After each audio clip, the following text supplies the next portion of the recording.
Welcome to Blizzard Fire. We hope this video helps fire up your solution. In this video, I will explain how to use TradingView Volume Profile. This advanced charting indicator reveals trading activity across specific price levels and time periods. It essentially shows you where the most volume has been traded, offering insights into areas of strong market interest.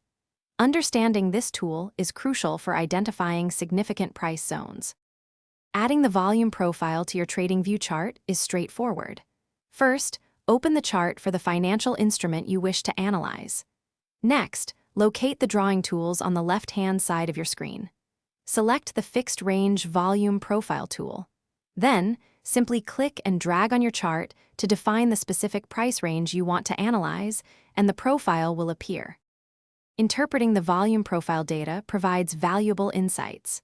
High volume nodes or volume shelves represent price levels with significant trading activity, often acting as strong support or resistance. Conversely, low volume nodes indicate areas of less interest where price may move quickly. The point of control, or POC, is the single price level with the highest traded volume, signifying a key area of market agreement. For practical application, consider using high volume nodes as potential entry or exit points in your trades. Pay close attention to how price reacts when it approaches the value area high and value area low boundaries, which typically encompass 70% of the trading volume.